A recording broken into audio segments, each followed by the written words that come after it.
오늘 요한이서 1장 4절부터 8절 말씀이고, 지난 시간에 이제 1절부터 3절까지의 말씀을 우리가 참고했어요.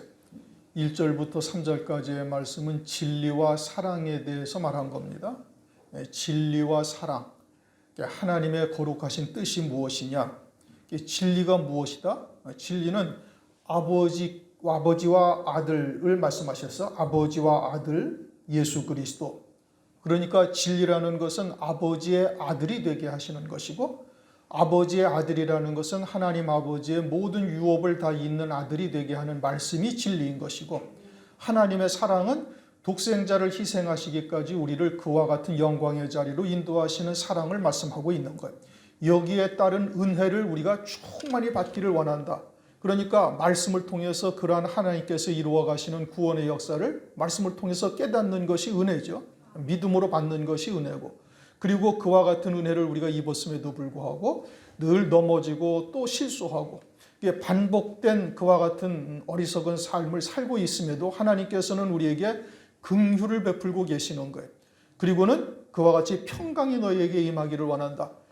이제 그리스도 안에서 세상을 이기신 그리스도 안에서 우리에게 그와 같은 평강을 얻기를 원한다. 이게 이제 지난 시간까지 우리가 상고한 것이고, 오늘은 아주 너희들의 상을 잃지 말고 온전한 상을 얻으라, 그렇게 이제 말씀하고 있는 겁니다. 이게 어떻게 하여야 온전한 상에 이르게 되어지는가? 어떻게 하여야 우리가 이 땅에서 열심히 헌신하고 일한 것들이 온전히 영생의 열매를 맺게 되는가? 그것을 잃지 않는 자리에 선다는 것이 무엇이냐? 이것을 오늘 말씀하고 있는 겁니다. 4절부터 보면은 너희 자녀 중에 우리가 아버지께 받은 계명대로 진리에 행하는 자를 내가 보니 심히 기쁘도다. 이 진리가 무엇인지를 깨닫고 있는 것이죠. 진리라는 것이 뭐라고 말씀하셨어요? 아버지의 아들이 되게 하시는 말씀이다, 이겁니다. 그 길이 진리요 사랑이 되는 겁니다. 그 길을 통해서 우리가 진리가 무엇인지를 알게 되었죠. 하나님 아버지의 아들이 되게 하시는 말씀, 다시 말하면 독생자의 영광에 이르게 하시는 하나님의 말씀이 진리인 거예요. 이게 문자로는 이것이 세상에 있는 것들을 가지고 설명을 하고 있지만, 그 말씀의 모든 초점은 어디에 맞추어져 있어요? 하나님의 나라의 영생에 맞추어져 있고, 그 궁극적인 아버지의 뜻은 우리로 하여금 아들로서 아버지의 모든 유업을 잊게 하는 것이 아버지의 뜻이에요. 그것이 진리다, 이겁니다.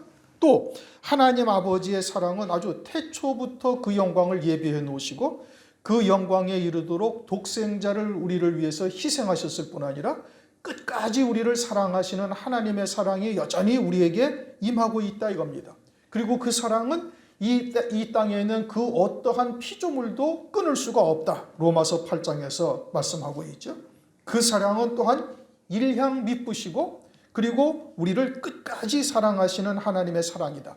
이러한 하나님의 사랑과 하나님의 뜻, 진리가 무엇인지를 이제 받은 자들입니다. 요한 2서의 수신자들은 그와 같은 하나님의 사랑과 하나님의 뜻이 무엇인지를 깨달은 자녀들이고, 부녀들이 낳은 자녀들, 이제 5절에 부녀와 이제 자녀에 대해서 그 말씀을 하고 있죠.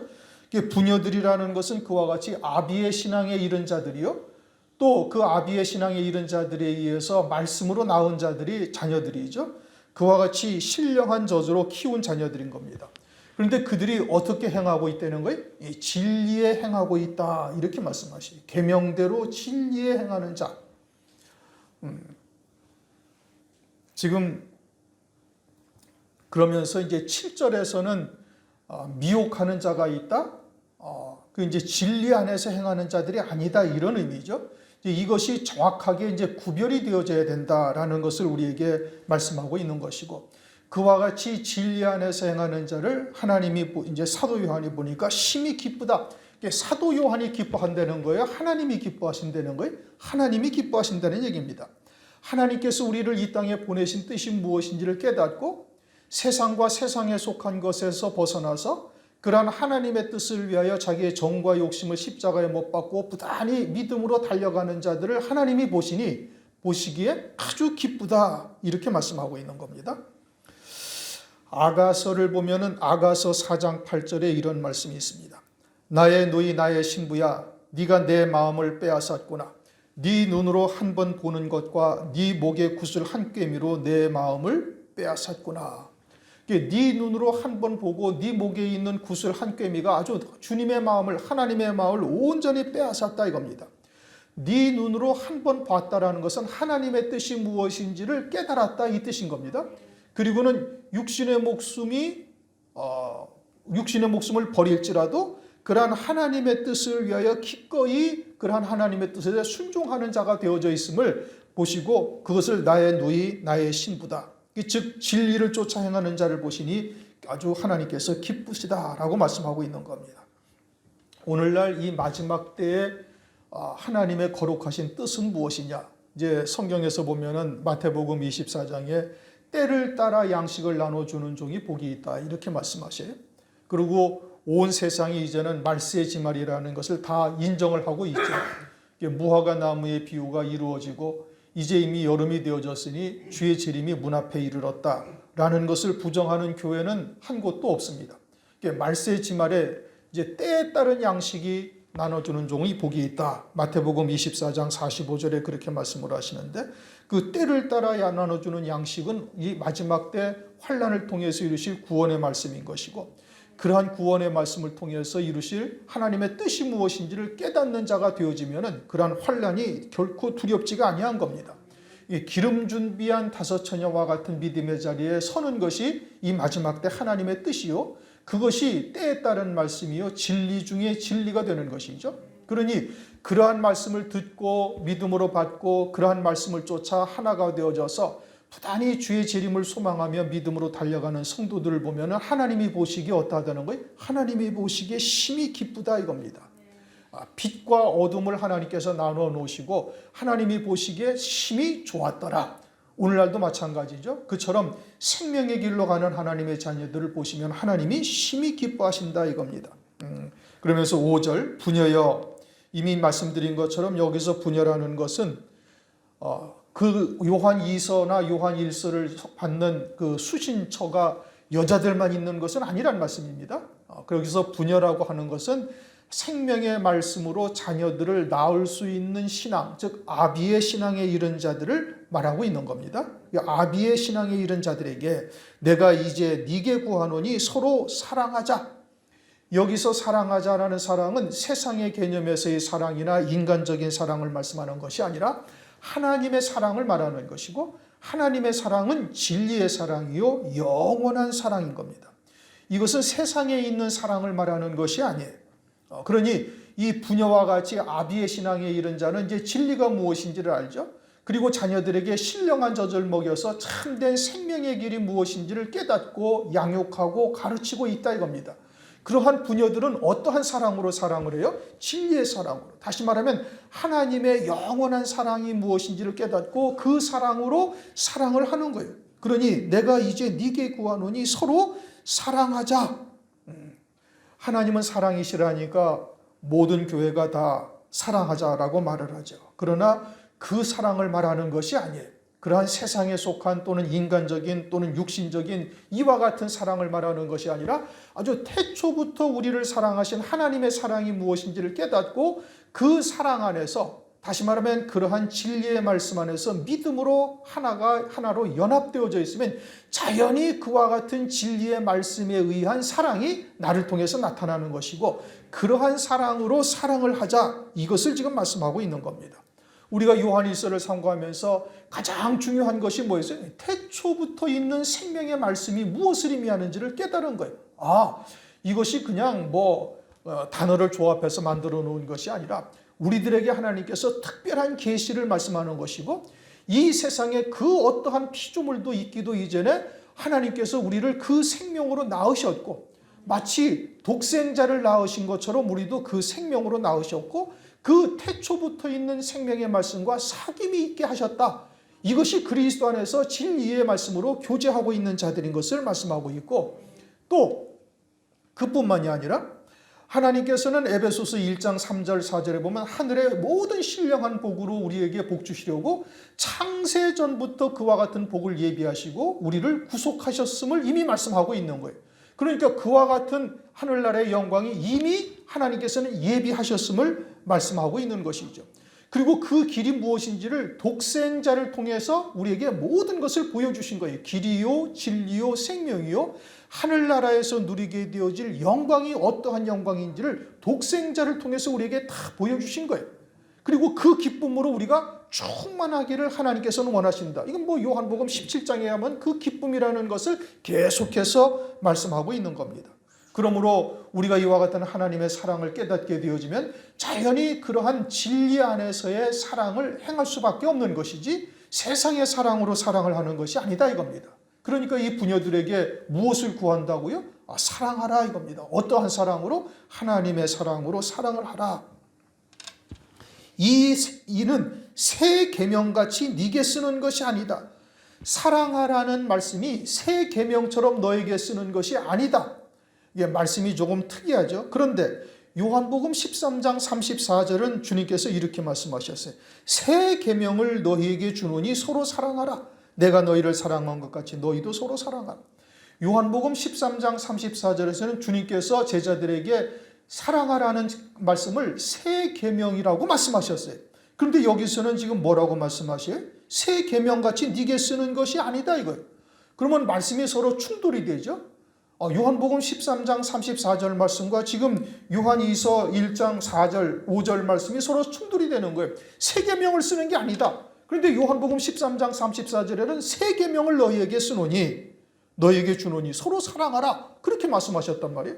그러면 이것이 서로 어떠한 의미를 말씀하시는 것인가? 요한일서 2장 7절 8절에 이렇게 말씀하시죠. 사랑하는 자들아 내가 새 계명을 너희에게 쓰는 것이 아니라 너희가 처음부터 가진 옛 계명이니 이 옛 계명은 너희의 들은 바 말씀이거니와 내가 다시 너희에게 새 계명을 쓰노니 저에게와 너희에게도 참된 것이라 이는 어둠이 지나가고 참 빛이 비어서 비침이라. 주님께서 새 계명을 쓰는 것이 아니다 이겁니다. 옛 계명인데 그 옛 계명인데 지금은 예수 그리스도 안에서 그것이 새로운 계명이 된다. 왜냐? 이제는 주님께서 참 빛을 비추시기 때문에 그러하다. 이 어둠이 지나갔고 온전한 빛이 비춰지니 이제는 그것이 새로운 계명이 된다 이겁니다. 그럼 율법도 모든 율법의 강령의 뜻이 뭐예요? 하나님을 사랑하고 내 이웃을 네 몸과 같이 사랑하라는 것이 모든 율법의 강령이다. 성경에서 딱 말씀을 하고 있죠. 그럼 율법도 뭐를 말하는 거예요? 사랑을 말하는 거예요. 율법도 사랑을 말하는데 주님이 오셔서 새로운 계명이다. 그러면서 너희들이 서로 사랑하라. 내가 너희를 사랑한 것 같이 서로 사랑하라. 하고 말씀하셨어요. 그런데 이것이 새로운 계명이 또 아니다. 지금 요한일서에서 그렇게 말씀하셔요. 새로운 계명이 아니다라는 것은 그 사랑은 태초부터 하나님의 사랑이 우리에게 존재해 있었는데 우리가 그러한 하나님의 영원한 사랑이 무엇인지를 깨닫지를 못하니까 율법을 통해서 그림자적으로 사랑이라는 것이 무엇인지를 우리에게 그림자적으로 설명을 한 것이고 이제 주님이 오셔서 그 사랑이 무엇인지를 온전한 사랑이 무엇인지를 우리에게 보여주신 거예요. 길이요 진리요 생명이 되시는 것을 참 빛을 우리에게 비춰주셔서 이제는 어둠에 속한 것이 완전히 사라졌다 이 뜻인 겁니다. 마태복음 5장을 가면 주님께서 산상보훈을 제자들에게 말씀을 하시는데 복에 대해서 먼저 말씀을 하셔요. 율법적 복의 개념은 세상에서 출세하고 세상에서 잘되고 존귀 영광을 누리고 세상에서 무병장수하는 것이 복이라고 이렇게 율법에서는 결론을 냈어요. 그런데 주님이 오셔가지고 복에 대한 개념을 새롭게 말씀하시는데 영이 가난한 자부터 시작을 해가지고 의를 위하여 핍박을 받는 자가 복이고 왜 복이냐? 하늘에서 너희의 상이 크다 이겁니다. 그러니까 율법적 복의 개념은 눈에 보이는 세상의 것으로 우리에게 복이라는 것을 보여주셨는데 그것이 육체를 가진 우리들에게는 다 복이라는 것을 안다 이겁니다. 그러나 이제는 그리스도 안에서 새 피조물된 자가 되어졌으면은 이제는 복이 어떤 것이 복이냐? 이제는 새 피조물로서 사는 자에게는 육체적인 복이나 세상의 복이 아니라 하늘나라의 영원한 복이 우리에게 참 복이다. 이것을 주님이 우리에게 보여주신 거예요. 그리고는 살인죄, 간음죄에 대해서 이제는 남들을 해하지 아니하고 칼로 찔러 죽이지 아니하면 살인죄가 아니었는데 이제는 그 영을 죽이는 자도 살인죄에 해당되어지고 육체의 간음을 하지 아니했어도 영적인 간음을 하면 그것은 간음죄에 해당된다. 그러니까 주님께서 오셔서 하나님의 말씀에 참된 뜻이 무엇인지를 우리에게 낱낱이 다 들춰내신 거예요. 어둠이 지나가고 이제는 참 빛이 비추었다, 이 뜻이죠. 그러니까 사랑이라, 율법도 사랑을 말했지만 율법에서 나타난 사랑은 온전한 사랑이 아니요, 이제 주님이 우리에게 참된 사랑이 무엇인지를 우리에게 보여주신 거예요. 그 사랑을 어떻게 보여주셨어요? 창세로부터 영광을 우리에게 예비해 놓으시고 그 영광을 온전히 누리는 자가 되도록 우리에게 독생자로 오셔서 희생하신 거예요. 그리고는 길이요 진리요 생명이 무엇인지를 우리에게 다 보여주신 거예요. 그것이 내가 너희를 사랑한 것이고, 아주 자기의 목숨을 희생하시기까지 우리를 사랑한 것이고, 너희도 이와 같이 사랑하라. 그래서 사랑의 온전하신 뜻이 무엇인지를 우리에게 드러내 주셨다 이겁니다. 참빛이 무엇인지를 우리에게 보여주신 거예요. 그것이 새로운 계명이에요. 그러나 이것이 새로운 계명이 아니라 아주 태초부터 있었던 하나님의 사랑이다. 율법으로서는 그것이 다 드러나지 않았지만 하나님께서는 태초부터 있는 생명의 말씀으로 시작해서 독생자로 말미암아 우리에게 하나님께서 이루어 놓으신 사랑이 무엇인지를 온전히 우리에게 깨닫게 하신 거예요. 그러니까 우리가 그와 같은 영원하신 하나님의 사랑을 깨닫게 되어지면 세상의 사랑으로 사랑하는 것이 참사랑이 아니다 이겁니다.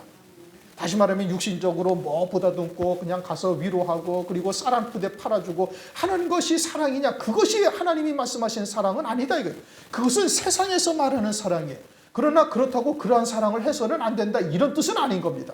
하나님이 말씀하시는 말씀의 초점이 어디에 있는지, 주님이 내가 너희를 사랑하라 하신 하나님의 말씀의 초점이 어디에 있는지를 정확하게 우리가 깨달아야 그러한 하나님의 뜻을 쫓아 진리가 무엇인지를 알고 진리를 쫓아 행하는 자가 되는 것이고, 그 진리 안에 행하는 자가 되어지니 하나님이 보시기에 심히 기뻐하는 자가 된다. 이것을 지금 말씀하고 있는 거예요. 그러면서 그것이 오직 처음부터 우리가 가졌다 이렇게 말씀하셔요. 무엇을? 사랑을. 그러면 사랑을 처음부터 우리가 가졌다. 언제부터 가졌다는 거예요? 율법을 주실 때부터 가졌다는 겁니까? 아니죠. 우리가 이제 이미 요한 1서에서 우리가 참고를 했어요. 요한 1서를 다시 한번 볼까요? 요한 1서 3장 11절을 한번 다시 읽어보십시다. 이거는 아주 제가 여러 차례 강조한 겁니다. 요한 1서 3장 11절. 우리가 서로 사랑할지니 이는 너희가 처음부터 들은 소식이라. 자, 그럼 오늘 말씀은 뭐라고 그랬어요? 처음부터 우리가 가진 것이다. 자, 지금 3장 11절, 요한 1서 3장 11절에는 처음부터 너희가 들었다 이거예요. 그리고는 지금 어떻게 했다는 거예요? 우리가 처음부터 가졌다 이거예요. 그리고 믿음으로 받았다 이겁니다. 그럼 그 처음부터라는 것이 언제부터라는 거예요? 태초부터라 이겁니다. 태초부터 하나님이 우리를 사랑하신 거예요. 에베소서 1장 4절 3절을 보면은 아주 하늘의 모든 신령한 복으로 우리에게 복 주시려고 창세전에 그리스도 안에서 우리를 사랑하사 우리를 택하셨다는 거예요. 그럼 우리의 존재가 있어요 없어요? 있었단 말씀이에요. 하나님께서 그 영원한 생명으로 우리를 낳으셨고, 우리를 낳으시기 이전에 이미 하나님께서는 그 기쁘신 뜻으로 하늘의 모든 신령한 복으로 복을 우리를 위해서 예비해 놓으신 거예요. 그 복을 예비해 놓으시고 그리고 우리를 낳으시고, 그래서 우리가 영으로 존재할 때 이미 그 영원한 세계에서 마귀도 없고 땅의 기초도 놓기 이전에 우리가 이미 그 영원한 세계에서 하나님이 우리를 낳으신 기쁘신 뜻이 무엇인지를 깨닫고 믿음으로 받은 거예요. 그래서 이제 욥기서를 한번 보십시다. 그러니까 하나님의 말씀이 얼마나 정확하고 세밀하고 우리가 생각할 수 없는 아주 절묘한 말씀들을 성경에 기록해 놓으신지를 볼 수가 있어요. 욥기서 38장 4절, 5절 그리고 7절을 읽습니다. 욥기서 38장 4절. 내가 땅에 기초를 놓을 때, 다시 말하면 우주 천지 만물을 지으실 때죠. 천지 만물을 지을 때, 땅에 기초를 놓을 때 네가 어디 있었느냐. 지금 욥에게 하시는 말씀입니다. 38장 1절. 때에 여호와께서 폭풍 가운데로서 욥에게 말씀하여 가라사대. 욥이 지금 어마어마한 고통을 받고 막 기왓장으로 몸을 긁어서 막 가려움을 해결하지 못하고, 그리고 온몸은 막 시커멓게 다 이제 타들어갔고 막 병이 들었고 거의 죽은 자와 같은 모습이 되어져서 욥도 이제는 하나님 내 생명을 좀 거두어 가셨으면 좋겠습니다 이렇게 말할 때죠. 그럴 때 하나님께서 이제 욥에게 나타나셔가지고 내가 땅에 기초를 놓을 때 너 어디 있었느냐? 네가 깨달았거든 말아. 그럼 욥이 있었다는 얘기예요? 없었다는 얘기예요? 있었단 말입니다. 그리고서는 7절 읽습니다. 그때 새벽별들이 함께 노래하며 하나님의 아들들이 아들들이 기뻐하며 소리하였느니라. 무엇을 기뻐하며 소리하였어요? 이 땅에 기초를 놓기도 이전에 하나님께서 우리를 위해서 하늘나라에 신령한 모든 복으로 예비해 놓으시고 그것을 우리에게 주시기 위해서 우리를 생명으로 낳으셨을 뿐 아니라 우리보다 먼저 독생자를 낳으셔서 우리를 통해서 우리를 그 영원한 기업을 우리에게 주실 것을 욥이 이미 그때 보고 어떻게 했다는 거예요? 기뻐하였었다. 그것을 보고 가진 자가 된 거예요. 어떻게? 믿음으로 받은 자가 된 거예요. 그런데 우리가 육체를 입고 나니까 하늘나라에서 이루시는 하나님의 구원의 세계, 원죄에 있는 육체를 입고 있으니 그 영의 세계를 깨닫지 못해. 그러니까 오늘날 하나님의 깊은 것까지도 다 통달하시는 성령을 우리에게 부어주셔서 성령이 우리를 통해서 말씀 안에 있는 하나님의 그런 구원의 세계를 바라보게 하시는 겁니다.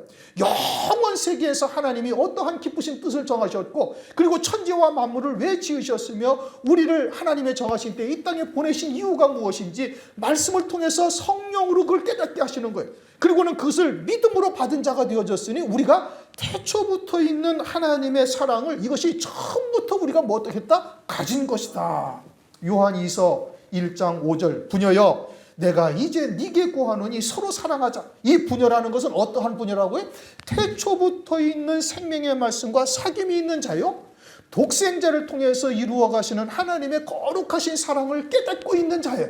그래서 진리의 말씀, 신령한적으로 말씀으로 자녀들을 낳을 수 있는 이와 같은 믿음에 있는 자들에게 너희가 이제는 너에게 구하는 것이 뭐다? 서로 사랑하라 이거예요. 어떠한 사랑으로? 그 영원한 사랑으로 사랑을 하다 이거예요. 그런데 그 사랑은 어떠하다고요? 새 계명이 아니다 이거예요. 이거는 아주 애시당초부터 하나님께서 우리를 사랑하시는 그 사랑이 무엇인지를 우리가 말씀을 통해서 이미 깨닫고 있는 것이고 그리고 그 사랑으로 우리가 사랑하고 있으니 이것은 우리가 처음부터 가진 것이다. 이것이 하나님의 진리요. 하나님이 우리를 사랑하신 사랑이다 이겁니다. 그것을 오늘날 성령을 통해서 깨닫게 하시는 거예요. 요한복음 3장을 보면 거듭나지 아니하면 하나님의 나라를 볼 수 없다. 그럼 거듭난 자가 되어지면 하나님의 나라를 본다 이겁니다. 거듭난 자가 되어지면 하나님의 나라를 보는 거예요. 하나님의 나라를 볼 뿐만 아니라 이제는 물과 성령으로 나지 아니하면 하나님 나라에 들어갈 수가 없다? 그럼 뒤집으면 어떤 말이에요? 물과 성령으로 난 자는 하나님의 나라에 들어가는 자가 된다 이겁니다. 언제? 지금. 오늘날 우리의 심령 속에 하나님의 나라가 이루어져 가면서 이 하나님의 나라가 영원 무궁세계에서부터 이어져서 지금 내게까지 온 거예요. 그리고 그 영원 무궁세계에서 어떠한 구원을 이루어 가시는지를 성령 안에서 지금 그 나라를 들어가 볼 수 있게 하는 거예요. 더더군다나 우리가 요즘은 요한계시록을 통해서 상고를 하는데 요한계시록 4장 5절이나 요한계시록 5장 6절을 보면 성령을 7영이다 이렇게 말씀하시는데 성령을 7영인데 7영이 요한계시록 4장 5절에서는 7등불이고 요한계시록 5장 6절에서는 7눈 7뿔이다 이겁니다. 그러니까 성령께서 요한계시록에서는 이제 7영이라고 말씀하시는데 7영이 7등불이 되었다는 거예요. 그럼 7등불이라는 것은 뭘 말하는 거예요? 하나님 나라에서 이루시는 모든 구원의 세계를 완전하게 켜놓으신다 이겁니다. 다 펼쳐놓으시는 거예요. 그리고는 그 성령께서 우리에게 7눈으로 역사를 하시면은 이제 우리가 성령 안에서 영의 눈이 띄어져서 하나님이 이루시는 구원의 세계를 영원 세계로부터 또는 아주 태초로부터 그리고 주님이 이 땅에 재림을 하시는 것과 재림 이후에 하나님의 나라와 또 영원 무궁세계까지를 눈으로 우리의 눈으로 어떻게 하는 거예요? 볼 수 있게 하신다 이겁니다. 오늘날 하나님께서 우리에게 이와 같이 말씀 한 구절이 얼마나 세밀하게 기록되어져 있는지를 우리가 성경을 통해서 확인하는 거예요. 그래서 태초부터 하나님께서 우리를 사랑하신 그 사랑을 깨닫고 그 사랑 안에서 믿음으로 사는 자가 되어지면 당연히 그와 같은 하나님의 사랑으로 우리도 사랑할 수밖에 없는 것이고 그 사랑으로 사랑하는 자가 되어지면 그것은 태초부터 하나님께서 우리를 사랑하신 그 사랑 안에 있는 것이고 그 사랑을 우리가 가진 자다. 처음부터 이것이 우리에게 가진 것이다. 믿음은 바라는 것들의 실상이다 이겁니다. 참 기가 막힌 말씀이죠. 그럼 내가 믿음으로 받았어. 아, 하나님의 사랑이 우리를 사랑하시는 사랑이 그러한 사랑이구나. 그러면 하나님께서 그 하늘나라에 그 실상이 존재하고 있다는 얘기예요. 그 실상이 존재를 하니까 하나님께서 성령으로 하나님의 기쁘신 뜻을 따라서 택하신 자들에게 그것을 깨닫게 하고 믿음으로 받게 하고 이 땅에서 그것을 믿음으로 말미암아 세상을 이겨나갈 수 있도록 은혜를 베풀어 주시는 겁니다. 세상의 권세에 굴하지 아니하고 세상의 재물의 미혹에 우리가 혹하지 아니하고 그것으로 인해서 전전긍긍하지 아니하며 주님처럼 나도 버릴 권세로 버리는 자가 되기까지 우리를 이끌어 가시는 거예요. 길러 가시는 분은 누구예요? 하나님이시란 말이에요. 은혜를 베푸셔서 말씀을 통해서 장성한 분량에까지 이르게 하셔서 이제는 그것을 우리가 처음부터 우리를 사랑하신 하나님의 사랑을 우리가 이제는 가진 자가 된다. 너희들이 이제는 태초부터 있는 처음부터 그 사랑을 너희들이 본 자요. 이제는 그것을 우리가 가진 자가 되어져서 이제 믿음으로 그것을 누리면서 살아갈 수 있는 자가 되게 하신다. 6절 또 사랑은 이것이니 우리가 그의 계명을 쫓아 행하는 것이요. 자, 어떻게 사랑을 하라고 말씀하시는 거예요? 그것은 계명을 쫓아 행한다. 주님이 오셔서 아버지의 뜻을 이루시기까지 당신의 목숨을 버리기까지 주님은 아버지의 뜻에 순종한 거예요. 그것이 사랑이요 계명을 쫓아 행한 것이다. 그리고 주님께서 우리에게 어떻게 말씀하세요? 요한복음 15장 12절 내 계명은 곧 내가 너희를 사랑한 것 같이 너희도 서로 사랑하라 하는 이것이니 사람이 친구를 위하여 자기 목숨을 버리면 이에서 더 큰 사랑이 없나니 너희가 나의 명하는 대라면 나의 친구라. 자, 주님께서 이제 요한복음 13장 34절에 하신 말씀을 요한복음 15장 12절에 다시 반복해서 하신 말씀이에요. 내가 너희를 사랑한 것까지 서로 사랑하는데 그 사랑이 어떻게 사랑하는 자가 되면 어떻게 나타나느냐? 친구를 위해서 목숨을 버리기까지 하는 사랑으로 나타난다 이겁니다. 그러면 주님이 오셔서 어떻게 하셨어요? 친구, 우리들을 위해서 당신의 목숨을 버리시기까지 우리를 사랑하신 거예요. 그리고 너희들도 이렇게 이것이 계명을 쫓아 행하는 것이요. 이것이 믿음으로 하나님의 뜻이 무엇인지를 깨닫고 믿음으로 받아서 사랑하는 자가 되어지면 이렇게 나타난다 이겁니다. 요한 1서에서도 말씀하셨잖아요. 요한 1서에서도 3장 16절 그가 우리를 위하여 목숨을 버리셨으니 우리가 이로써 사랑을 알고 사랑이라는 것이 무엇인지를 비로소 깨닫는 거예요. 누구를 통해서? 독생자를 통해서. 하나님의 사랑이 무엇인지를 깨닫고 우리도 그 사랑으로 사랑을 하는데 그 사랑으로 사랑을 하는 자, 즉 진리 안에서 행하는 자, 믿음으로 받아서 나타나는 것이 어떻게 나타나요? 우리도 형제들을 위하여 목숨을 버리는 것이 마땅하니라. 그러한 참 사랑이 우리 교회 안에 이루어져야 된다 이겁니다. 그러기 위해서는 이제 사소한 것, 소소한 것은 이제 뛰어넘을 수 있어야 되는 거예요. 이제 그런 것으로 서로 오해하고 또 주저앉고 또 뭐 서로 갈등하고 이래서는 안 되는 것이죠. 하나님은 우리를 그렇게 사랑하시는데 우리는 형제의 조그만 잘못을 못 보고 그냥 막 지적을 하고 그런 것으로 서로 갈등하면서 싸우고 또는 대립하고 이래서는 아니 되는 것이죠. 이제 그런 것은 어떻게? 그런 것은 그냥 넉넉하게 뛰어넘고 오늘 새벽의 말씀처럼 남들에 대해서는 너그럽게 볼 수 있어야 되는 것이고 자신에게 대해서는 하나님의 말씀을 아주 날선 검처럼 예리하게 볼 수 있어야 되는, 그래야 신앙의 발전이 이루어지는 겁니다, 여러분. 그래야 신앙이 자라는 거예요. 그런데 대부분 생각은 그렇게 안 한단 말입니다. 말은 그렇게 하는데 머리로는 아는데, 머리로는 그렇게 해야 된다는 걸 알아요. 그런데 자기에 대해서는 너그럽게 생각을 해. 뭐 이 정도쯤이야 하나님도 다 이해하시겠지. 그리고 남들이 잘못하는 것은 아주 예리하게 비판하고 정죄한단 말이에요. 이거는 지금 뭔가 크게 모순이 되어져 있는 거예요. 우리의 신앙이 뭔가 크게 잘못되어져 있다 이겁니다. 그러면 그건 회개해야 돼요, 여러분. 그리고는 남들에 대해서는 너그럽게 바라보고 사랑하고 아직 하나님의 때가 되지 아니하였으니 그와 같은 믿음으로 서지를 못했구나 생각을 하고 너그럽게 봐줘야 되는 것이고, 자신에 대해서는 아주 채찍질을 하면서 하나님 앞에 더 겸손하게 다가갈 수 있는 자가 되어야 되는 겁니다. 그것이 우리가 믿음으로 쫓아 행하는 거예요. 계명을 행하는, 계명을 쫓아 행한다. 이거는 바리새적 신앙을 말하는 것은 아닙니다. 믿음과 행함의 차이를 우리가 알아야 되는 것이죠. 그러면서 계명은 이것이니 너희가 처음부터 들은 바와 같이 그 가운데 생활. 처음부터 들은 바는 뭐예요? 독생자를 희생하시기까지 우리를 사랑하시는 하나님의 사랑이에요. 이걸 처음부터 들은 거예요. 아주 영의 세계에서부터 우리에게 하나님께서 알게 하신 거예요. 그리고 그때 믿음으로 받은 자들에게 하나님께서 성령께서 깨닫게 하시고 그리고 믿음으로 쫓아 달려갈 수 있도록 은혜를 베풀어 주시는 겁니다.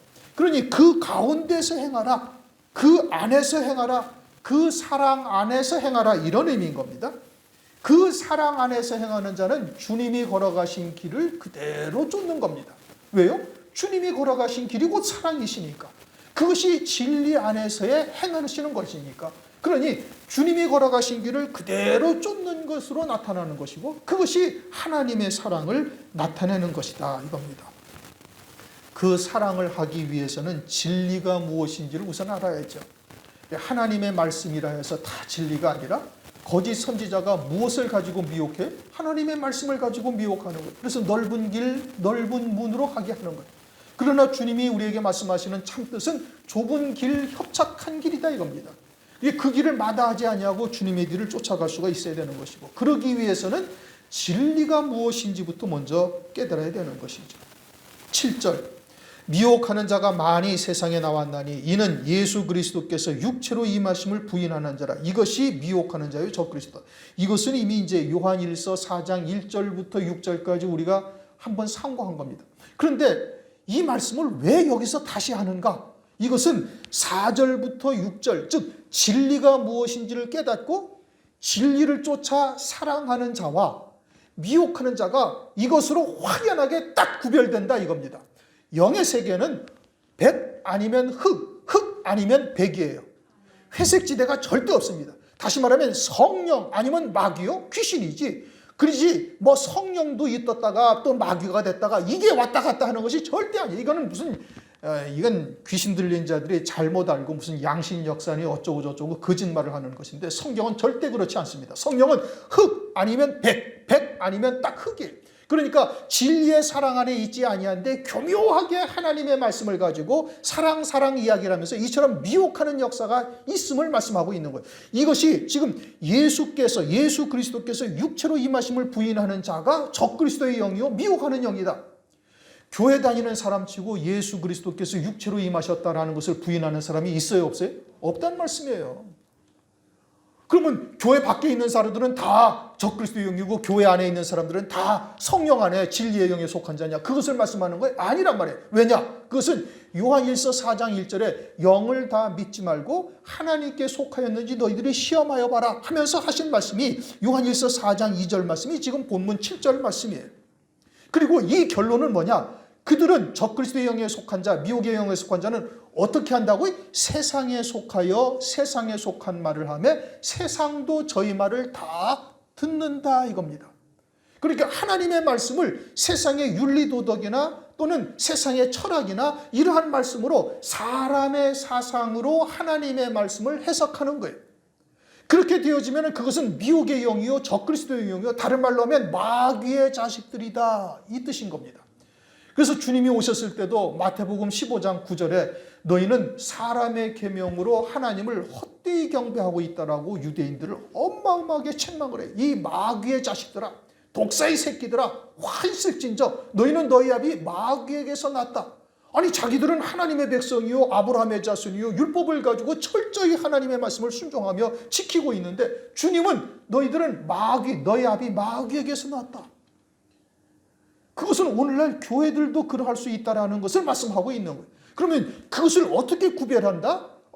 예수 그리스도께서 육체로 임하신 것을 시인하는 영은 하나님께 속한 거고 그렇지 아니한 자는 미혹의 영이요 적그리스도의 영이요 다시 말하면 귀신에게 속한 자들이다. 그럼 예수께서 하나님의 아들이신 예수께서 육체로 시인했다는 것은 무엇을 의미하는 거예요? 나도 아버지와 함께 하늘에 있다가 아버지께서 이 땅에 보내심으로 아버지를 떠나 세상에 왔고 그리고 주님도 나는 세상을 떠나 다시 아버지께로 간다 하신 말씀처럼 나도 세상을 떠나 아버지께로 갈 자다. 다시 말하면 하늘이 나의 본향이요 이 땅은 외국인 나그네처럼 잠시 있다 갈 존재라는 것을 깨닫고 있는 자다, 이겁니다. 요한복음 16장 28절 말씀이에요.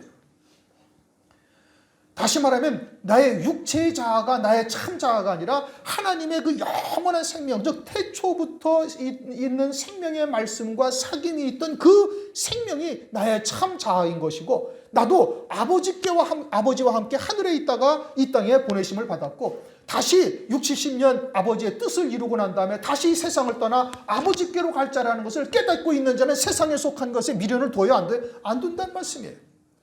세상의 것이 신앙의 목적이 되어야 안 돼? 안 된다는 말씀이에요. 뭐 육체의 강건함, 그것이 신앙의 목적이 되어야 되나요? 아니란 말씀이에요.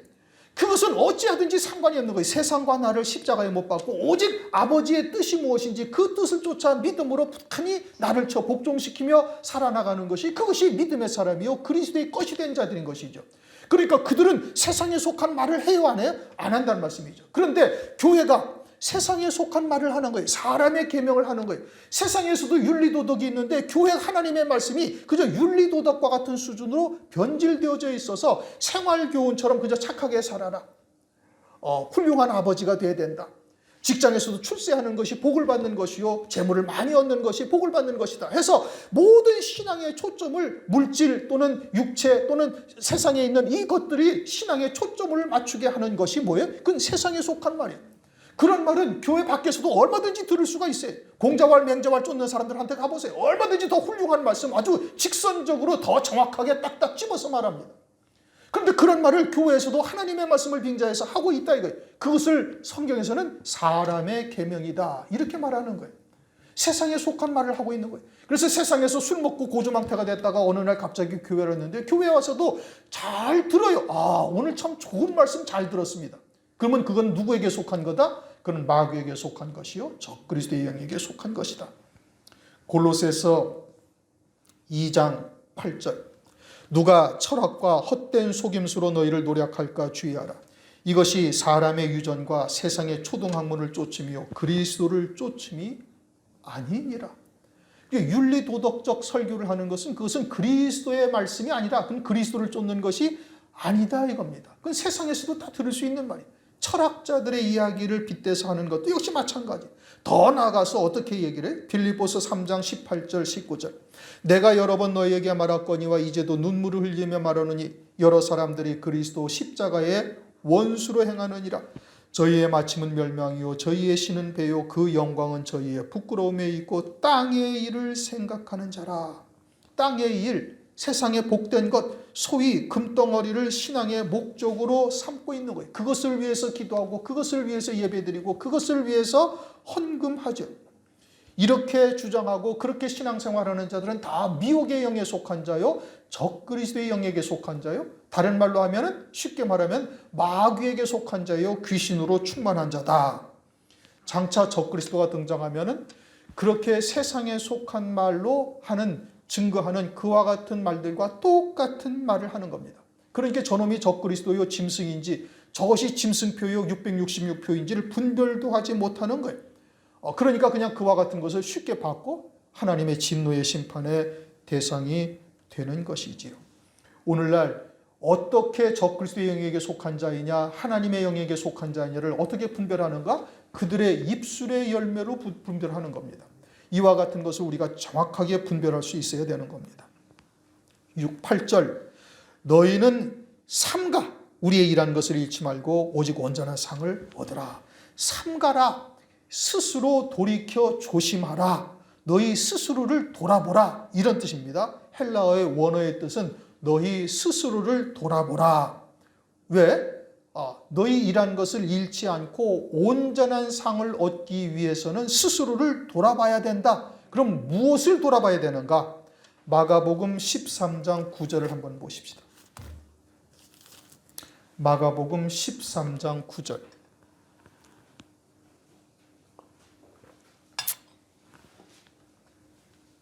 다 같이 읽습니다. 너희는 스스로 조심하라. 사람들이 너희를 공회에 넘겨주겠고 너희를 회당에서 매질하겠으며 나를 인하여 너희가 관장들과 임금들 앞에 서리니 이는 저희에게 증거되려 함이라. 그리스도를 인하여 당시의 관원들, 관장들에게 불려가서 그들 앞에서 매질을 당하고 협박당하는 것이죠. 예수를 부인하라고. 장차 환란이 시작되어지면 이와 같은 일이 우리들에게 다가올 수가 있는 겁니다. 그때 부인하면은, 예수 그리스도를 부인하면, 재림하실 그리스도를 부인하고 적 그리스도를 영접하게 되어지면 모든 이러한 것을 다 잃게 된다. 그동안 믿음으로 쫓아 행한 모든 것을 다 잃고 수고하고 헌신한 모든 것이 다 수포로 돌아가게 되어지고, 그뿐만 아니라 영원한 음부에 떨어지게 되어지는 겁니다. 환난날에 생사여탈권을 쥔 자 앞에서 신문당할 때 너희는 과연 어떻게 할 것인가를 오늘날 스스로를 돌아보라, 이런 뜻인 겁니다. 그때 두려워하거나 또는 부인하지 않도록 스스로 자기의 신앙을, 믿음이 있는지를 확증하라는 거예요.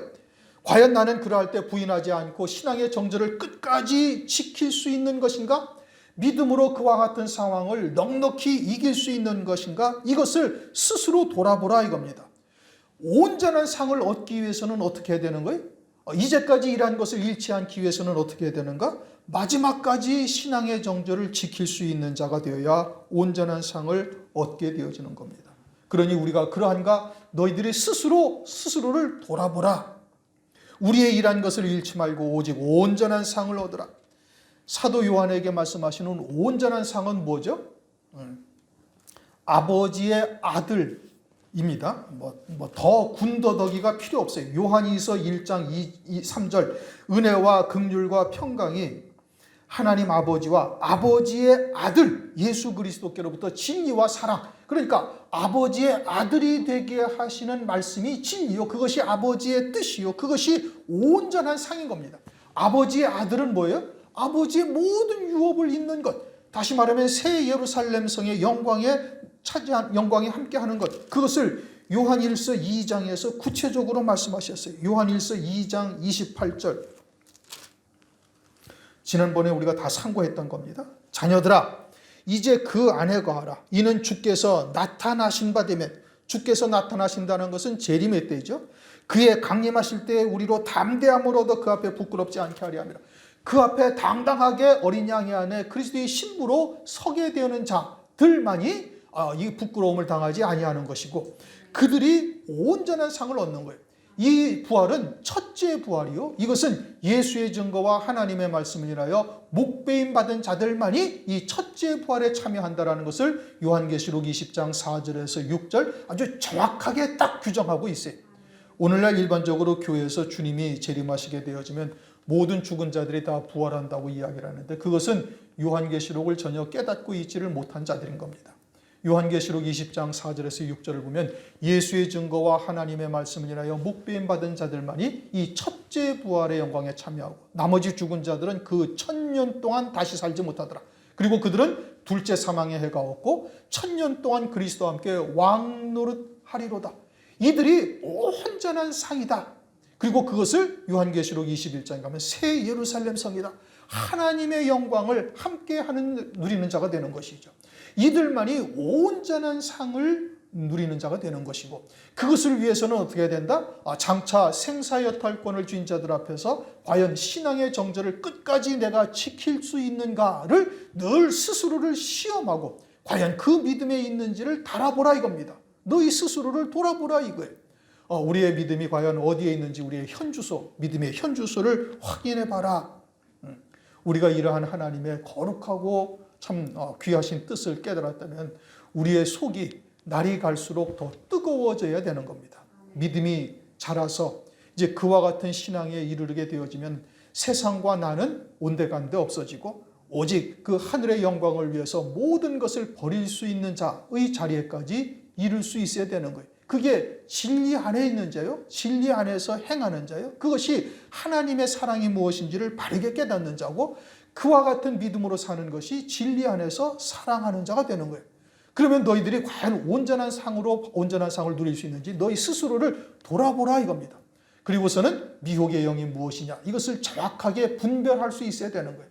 하나님의 나라 영의 세계는 진리 아니면 전부가 다 거짓인 겁니다. 반쯤은 진리, 반쯤은 거짓, 이런 것이 없어요. 그러므로 우리가 진리 안에서 무엇이 참 하나님의 뜻인지, 하나님의 사랑이 무엇인지를 바르게 깨닫고 온전한 믿음의 끝까지 달려갈 수 있기를 주의 이름으로 축원합니다. 기도하시겠습니다. 하나님 아버지 감사합니다. 오늘도 요한 2서 4절부터 8절 말씀을 통해서 진리가 무엇인지, 또 진리 안에서 행하는 자가 무엇인지, 부녀들에게 우리가 서로 사랑하라, 사랑하자, 너에게 권하는 것이 사랑하라 말씀하셨는데, 이 사랑이 어떠한 사랑인지, 그리고 우리에게 하나님께서 이러한 사랑을 어떻게 베푸셨는지를 살펴보게 하시고, 또 믿음으로 받게 하시고 소망을 삼게 하심을 감사를 드립니다. 주께서 이 땅에 다시 오시는 날 그 앞에 한 점 부끄러움이 없는 자로 설 수 있도록 은혜 위에 은혜를 베풀어 주시고, 또 긍휼히 여겨주시고 평강 가운데 승리할 수 있도록 은총을 베풀어 주시옵소서. 또한 이처럼 미혹하는 자가 세상에 많이 있다 말씀하셨는데, 참과 거짓, 진리와 혼잡한 말이 무엇인지를 정확하게 우리가 분별할 수 있게 하여 주시옵시고, 그와 같은 어둠에 속한 것들을 과감히 끊어버리고 온전한 믿음으로 설 수 있도록 역사하여 주시옵소서. 너희는 삼가 이와 같은 온전한 상에 이르는지 스스로를 돌아보라 하셨은즉, 우리가 늘 우리의 자신의 믿음이 서 있는지, 또 무엇으로 우리가 그것을 하나님 앞에 보일 것인지를 스스로 나타내게 하시옵시고, 그 믿음의 열매들을 맺어갈 수 있도록 은혜를 베풀어 주시옵소서. 예수 그리스도의 이름으로 감사하며 기도드립니다. 아멘.